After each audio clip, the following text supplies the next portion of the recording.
Good morning, I'm Toby Hodges. Welcome aboard the brand new J40, sailing it for European Yacht of the Year trials on a lovely morning here off Palma, Mallorca.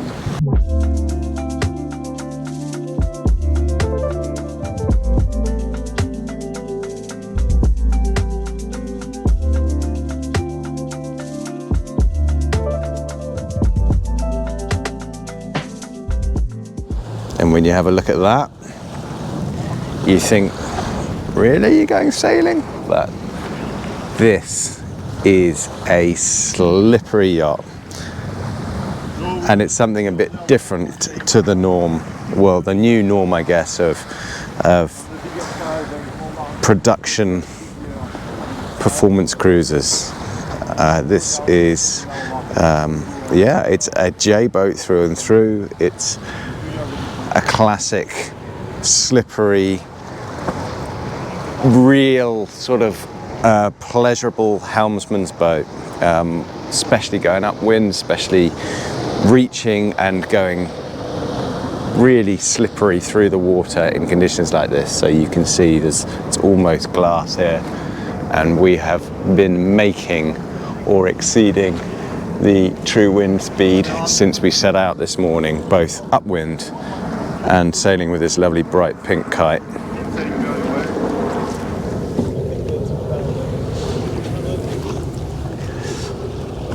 J-boats have a pretty tried and tested formula now.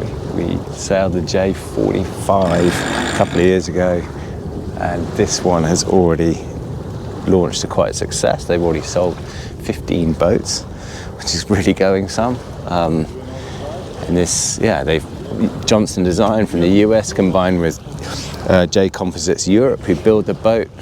It's a success story now. For the last 3 decades, they're used to working and really well together in terms of the design and then producing the boats to the designed weight.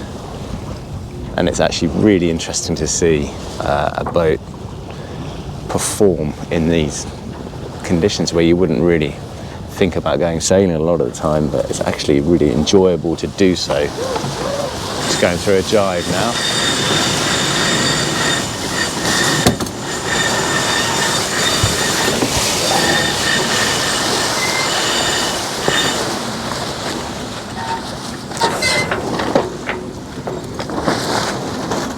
Et voila.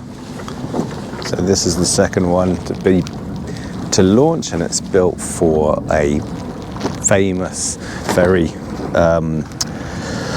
successful Italian racing sailor who's going to keep it in Tuscany, and will do some racing, and he's in his 70s now, but still do some racing with his son, and both inshore and offshore.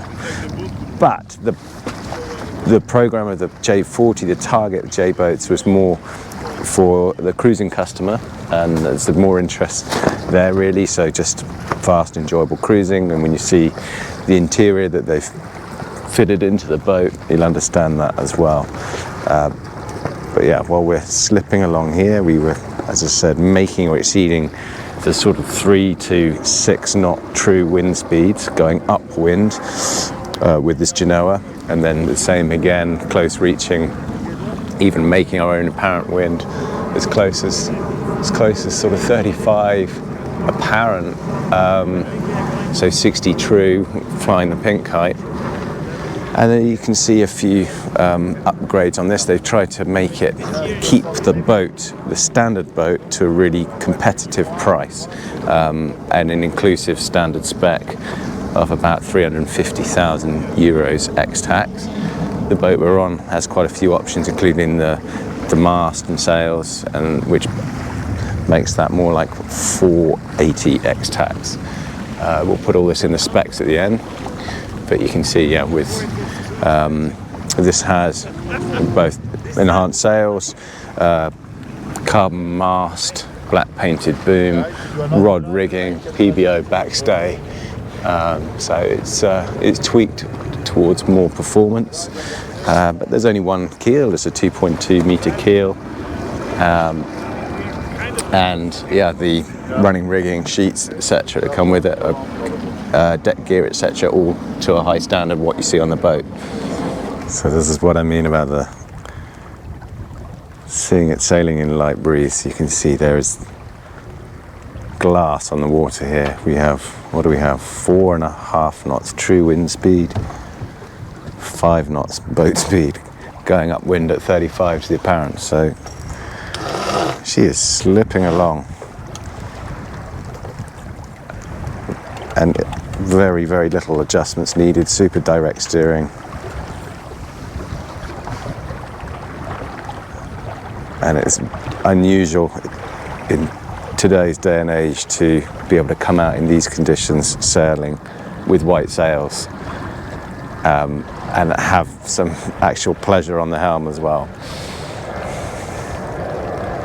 Still making the same boat speeds as wind speeds, and now setting up for another asymmetric spinnaker run.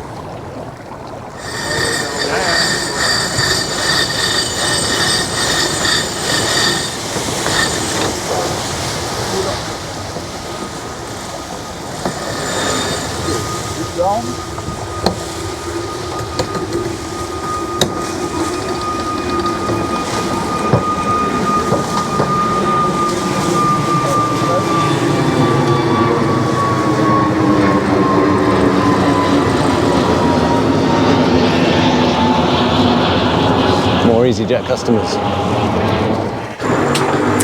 Right, I'm going to attempt to show you this interior whilst we're sailing along. So please bear with the talking in the cockpit, because I'm sharing this trial with another European Yacht of the Year jury member. So they're talking in the cockpit and the noise, the winches and that sort of thing, but this is sailing, so hopefully they're the right sort of noises.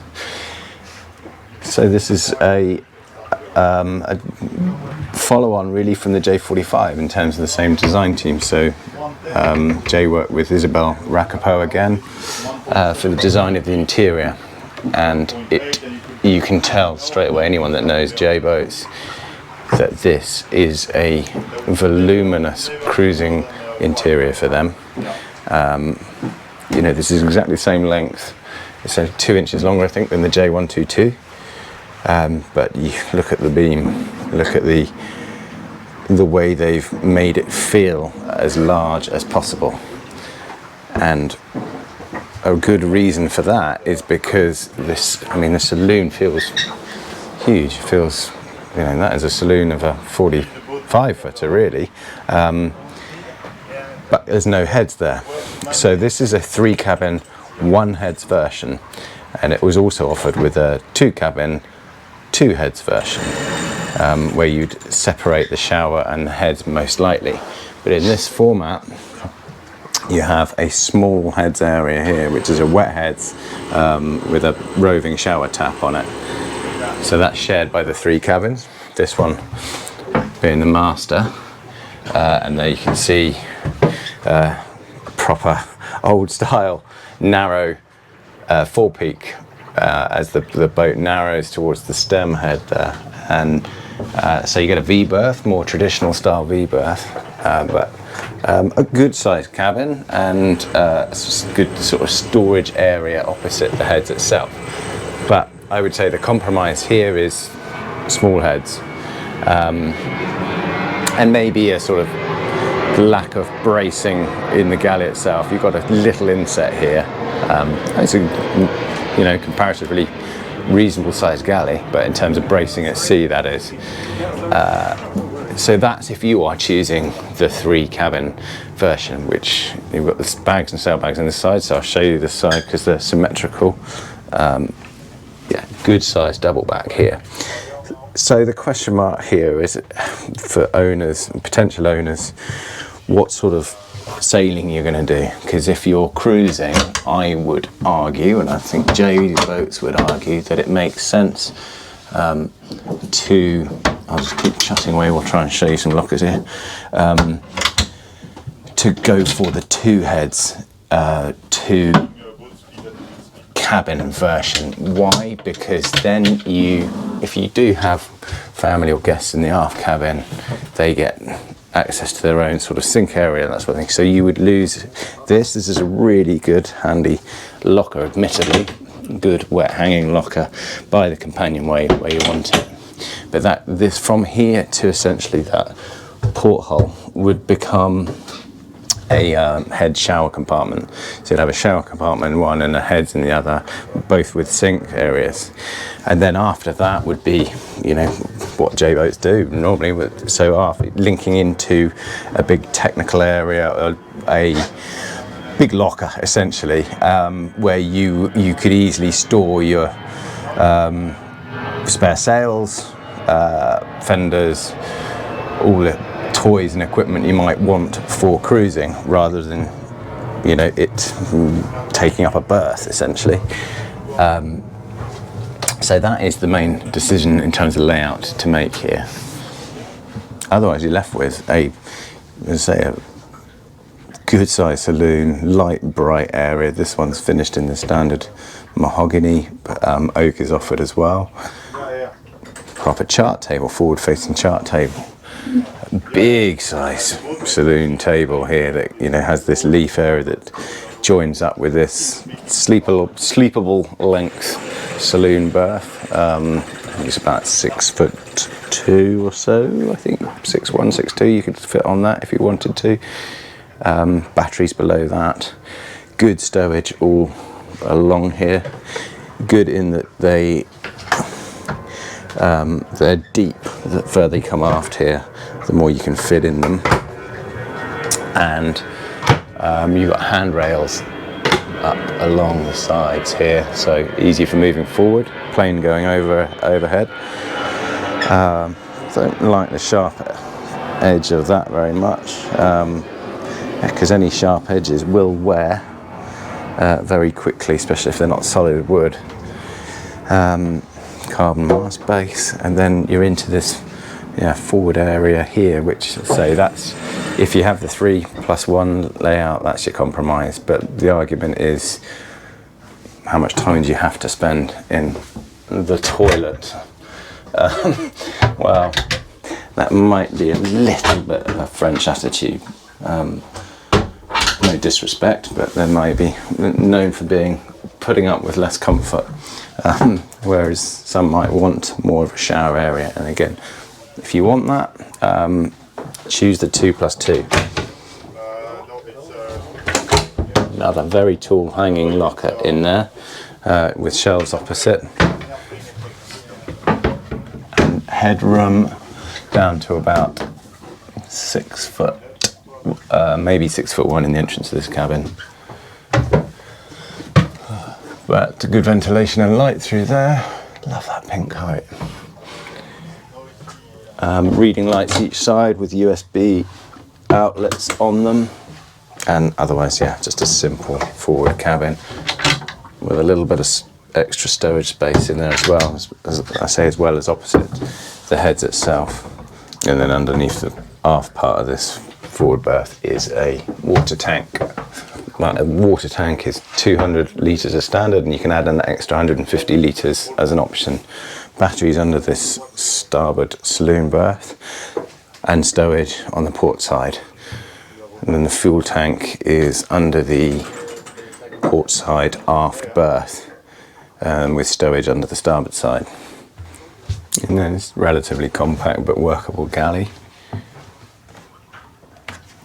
Stowage below the sinks. Got some cutlery stowage there and a couple of bins there. Slide out, lift top fridge, good size opening top to it, and then some dried goods stowage outboard there, which is quite handy, as well as the raised stowage as well.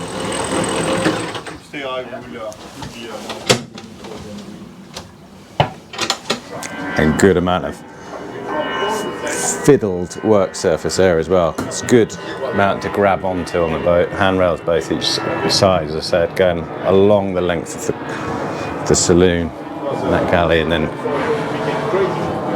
those really solid ones at the companionway where you need them. Companionway steps left there on struts for access to the Volvo Penta. Put that size in the specs, and there are side panels there and there from the aft cabins as well. Yeah, there are side access panels to that engine bay. Use a sucker to take those off from each side of the cabin. It's a 50 horsepower Volvo Penta as standard. Well, it's the only one you can have. Here comes the spinnaker. And the boat it's a J boat, full infusion, hull, deck, bulkheads, even the bathing platform and the deck cover of the running rigging is done in infusion. So the bathing platform, Fred was just saying, from J Composites, he was just saying, you know, it's half the weight to build a bathing platform in infusion than doing it by hand layout. So the boat is 7.9 tons lightweight, and they're proud to build it to the designed weight. Vinylester outer skin of the hull, and the rest is polyester infusion. So down in this aft locker here, you got, you know, space for these fenders and access to the rudder stock and the autopilot. So there's enough space to put a compact inflatable dinghy in here as well. Those are the access panels from the aft cabins. I was just chatting to Fred about whether you can have a watertight bulkhead there as well. They can make it fairly waterproof, but doing that, you know, ends up being something to put all these exhausts and stuff in, rerouted elsewhere. It's a big job for making it fully watertight, but that would certainly slow any ingress if you did have a harrowing experience of losing a rudder and the water coming in through that. Anyway, won't be too dark and gloomy about it. And that there is a scan strut inflator for an air inflator. So these are super lightweight, really easy to fill up with a high pressure pump like that. And then they take up no space when they're deflated, and they're very, very light. And the same if you had an inflatable dinghy or paddleboard or whatever in there as well. And then I've just put the bathing platform down as well. So it's a cruising yacht, and this is what I mean, it's lightweight enough to be able to do that by hand quite easily. You don't need any winches or power for that, because that's infusion built, that bathing platform. Otherwise the cockpit layout, pretty conventional really, but a very tried and tested one. Note how close these wheels are compared to the high beam cockpits on 40 footers these days, so it's very easy to swap between helms. And you got a good slot here for the trimmer, so you can sit in here absolutely fine, whether you're short-handed with a hand on the wheel. And there's your traveller, and there's your main sheet winch, and that's a pretty lovely spot to have to be able to keep control of the boat. Yeah, really friction-free deck gear, and just very, very nicely set up in terms of the angles of the winches, etc. So there's your German main sheet going through there. Under deck, you can see it exiting out of the side deck, up to the boom, back through the boom to the turning block. And then your primaries for your head sail on the red sheets on the forward winches there. And just seeing how, you know, the Traveller's, the lines for it are raised up enough. You can pull it easily, but those blocks and the lines on the leeward side raised up enough, they're not getting wet and they're not getting tangled. And with the bench locker lids open, got conventional shallow cockpit bench locker on that side and a life raft locker on this side. And those plates there, I presume, if you want to have a cockpit table as well. Also have good tail end stowage for the running rigging just by the companionway entrance here, which is good to see. stop it becoming too much of a snake pit in here. And then coach roof winches, this one's powered optionally, so I think it's an extra. But yeah, nice. No sort of trip hazards here as well. You got this deck covering again. As I said, that's in Infusion.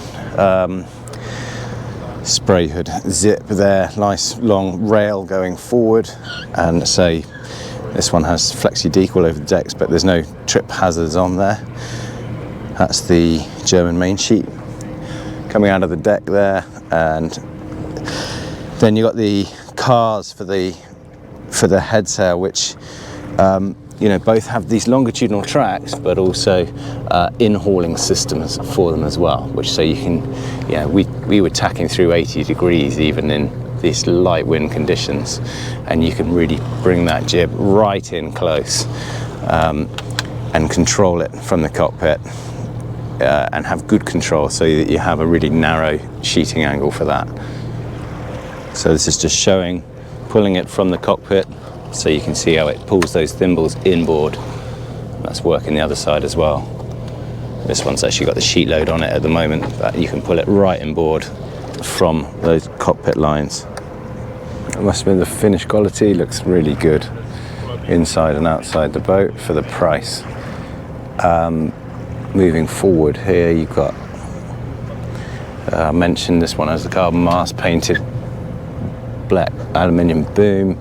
That's inner staysail halyard lock for that one, which means you can rig, as I say, inner staysail or a storm jib, I think, through those pad eyes through the jammer there and really tension it and lock it off without it putting tension on the rig.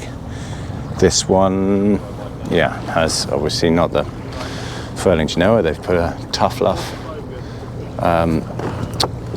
head sail on this one, and then underneath here, if I can show you, should just enough room. It's a cruising yacht, says proper windlass and an anchor locker for 50 meters of chain, and there's your anchor underneath the bowsprit, and a tack point right above that. So as you can see, the wind has finally given up on us this morning. Maybe it will set in from the sea end this afternoon, get some more sort of thermal breeze, we'll see. But as we head back into dock after some light wind sailing this morning, it was lovely to get out there. It's one of the joys of sailing with European Yacht of the Year is I do it with 11 other colleagues, jury members from around Europe. We share our opinions and stuff, and the collective talk on the dock this year was both how enjoyable the sailing was of this J and is of this J, and also what a lovely looking boat it is. Something that's got a comparatively low freeboard, a proper traditional shear line, not overly beamy, and something that slips along, and it's certainly proved that. And I think that's where J boats are going to be enjoying a nice market share at the moment, is the sort of, those that are not after the more voluminous, fatter, higher hull shapes, and they want, whether it's for cruiser racing or just plain enjoyable fast cruising, they want something that bit more slippery and enjoyable on the helm. I think they've done a good job to offer that, stick to their roots. Hope you enjoyed the sail tour from here. I think I mentioned the boat starts at 350,000 ex-tax, and this one is 480 ex-tax. From Palma, see you next time.